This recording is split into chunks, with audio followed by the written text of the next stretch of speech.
نکاح اس معاملے کو کہا جاتا ہے جس سے مرد اور عورت دونوں اپنے لیے حلال ہو جاتے ہیں، یعنی جن دو افراد کا، مرد اور عورت کا، نکاح کے ذریعے سے ایک دوسرے کے لیے حلال ہونے کا نام نکاح ہے۔ اللہ کے رسول صلی اللہ علیہ وسلم نے نکاح کی اہمیت بتاتے ہوئے فرمایا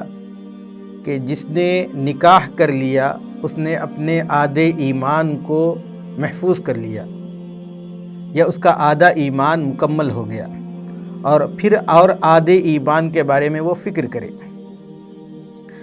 حضرات انبیاء علیہم السلام اور نبی کریم صلی اللہ علیہ وسلم نے نکاح کیے ہیں، بلکہ قرآن مجید میں جتنے رسولوں کا تذکرہ کیا گیا ہے ان کے متعلق کہا گیا کہ ہم نے آپ سے پہلے جتنے رسول بھیجے ہیں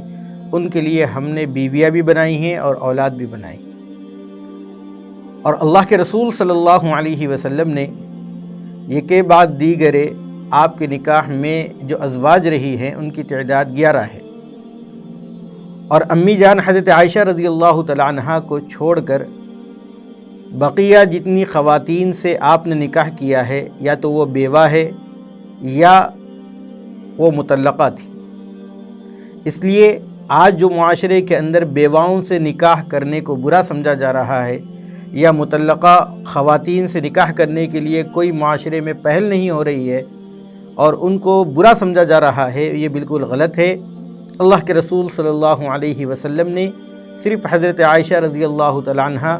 ان سے جو نکاح کیا ہے وہ کنواری حالت میں کیا ہے، بقیہ ازواج مطہرات یا تو بیوہ ہیں یا مطلقہ ہیں۔ اس لیے نکاح ہم چاہے کنواری سے کرے یا بیوہ یا مطلقہ سے کرے، جس کو شریعت میں سیبہ کہا جاتا ہے،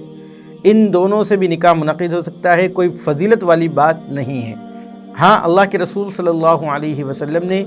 کنواری سے نکاح کرنے کی بھی ترغیب دی ہے۔ اس کی الگ وجوہات ہیں کہ کنواری جو ہے، جو شوہر دیدہ نہیں ہوتی ہے، اس کو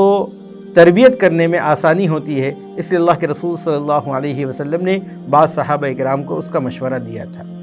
اس لیے آپ جہاں تک ہو سکے نکاح کی جو اہمیت ہے اس میں لڑکی بالغہ ہو